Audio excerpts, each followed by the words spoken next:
Hi, this is Dr. Gary. Welcome to our tune-up. Many people are suffering from trauma, stress, things that happened in the past they just can't seem to shake. Sometimes we wake up in the morning and there's something bugging us and we just don't know what it is. Was it something we ate? Was it something we drank? Maybe we drank too much. Maybe we didn't get enough sleep. But the day just doesn't roll the way we want it to. And then other days we get up in the morning and man, everything's great. We're in a good mood. Things are feeling great and we have a good optimistic attitude towards our life. What are these differences? And as I talk to people, and many of you write me constantly asking me questions about these sort of things, and there's really no one simple answer, because always remember, each one of us are quite different. I mean, you take our upholstery off on the outside, and inside we're all kind of the same until it gets to this thing right here. And always remember that each one of us grow up differently. Even if we grow up in the same household or we're even twins, from the moment we're born, and sometimes it's being proven now that maybe even a long time before that, we're still different. The human species, in fact, biological entities in a whole, are pretty complicated. So what makes up your moods, what makes up the way you think about things, has a lot to do with just about everything. Yeah, a lot of it has to do with biochemistry, a lot of it has to do with our brain chemistry and the way it's calibrated and set up. That's when we get into things like depression and bipolar disorder and maybe even a borderline personality disorder. Sometimes it's all created through brain chemistry and our perceptions of reality. And here's another weird thought: there really is no reality. If you really break it down and stop to think about it, your reality, even though you may be living in the same household with someone, your reality is viewed completely different than your partner's or your children's or your mom or your dad. The reason for that is as we grow up, as we evolve as a human being, what we see, what we hear, our view and our angle of the world, our situation in any particular given event is going to be different even if it's the same.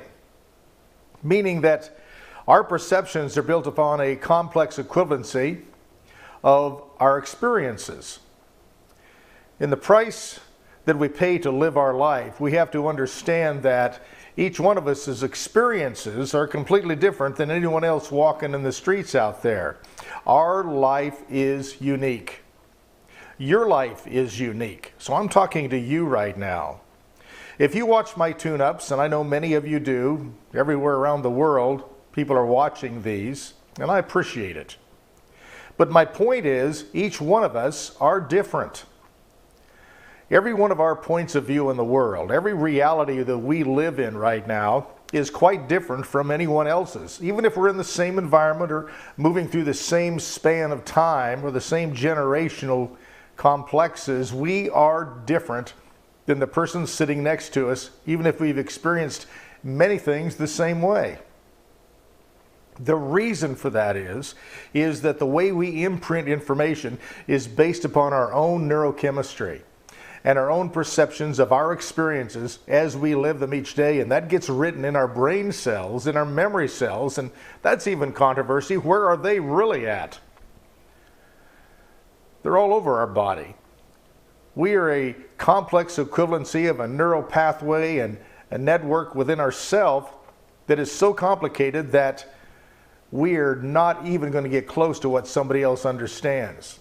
You hear me talk about words all the time, the way we perceive a word. And if I use the word flower, many people think of white flowers, some people think of roses, daisies, a magnolia tree. Who knows? It goes on and on and on, and nobody's right or wrong. It's just their perception of what that word means. So the idea today, from the information I'm getting from many of you as you've written me over the past couple of weeks, is that you're having a hard time understanding what's going on in your life and how come you're the way you are. And the simple answer is, you're the way you are because of the way you are and your experiences. And what are experiences? Experiences are nothing more than moving through time and space with certain events going through our five senses and imprinting in a certain way based upon the barometric pressure, the temperature, the color of things, the way the moon is setting, the way the sun is positioned, the way your view and angle is of that particular scene that you're looking at compared to someone who is 5 degrees either way on the left or right of you. Theirs is different. And then we live our life in these complex equivalencies, and experiences build upon each other and build upon each other to develop this network, this interwoven network inside of our mind that allows us to connect those dots in different ways, billions of different ways at billions of different times. And very rarely it's the same one twice. It's always skewed just a little bit.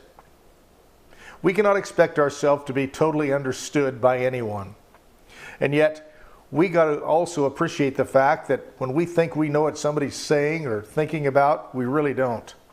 And that's why it is really important in this given time, especially the more complicated life gets, that we really work to understand ourselves. We really spend time to understand others in a conversation. And that's one of the reasons I have a problem with texting and emailing right now rather than just speaking to someone and correlating our complex equivalencies with theirs and finding the common ground where we can have a common understanding of each other. You'll notice out there people are becoming more hostile, more fearful, more mad, more angry. It seems like everybody's going crazy sometimes. What it really is the stress built upon not understanding each other. If we can work a little bit more at not conveying how we feel about something, but work at understanding other people a little bit better based upon how we view it and what those differences could be, things would be a lot smoother for us and the people around us. So I guess what I'm really saying is we got to learn how to forgive ourselves, forgive other people, and understand there is no perfection in the world. There's only making things work a little bit better. Perfection is an unattainable goal, and many people seek perfection, and then when they don't have it or perceive it, they get mad, they get angry, or they think somebody else has done something wrong, or maybe they've done something wrong. Let's take a look at the way we view the world and understand that if we want other people to understand us, we have to be a little clearer, slow down a little bit, and let them understand that maybe our view is different than yours. However, it doesn't mean it's right or wrong. It's just our view, or it's just their view. Find the common ground, and the way we do that is through conversation, taking a little bit of time to get to know someone, and then a lot of forgiveness. Let's work on that. Let's make our connections count, because we're a connecting society. Around the world now, it's a global community. And other people speak other languages. They've lived in a different place. They see the world in a different way than we do. They're not right or wrong, and neither are we. It just takes understanding and patience to learn how to communicate a little bit better. Until next time, this is Dr. Gary wishing you an extraordinary communicative week. Bye-bye.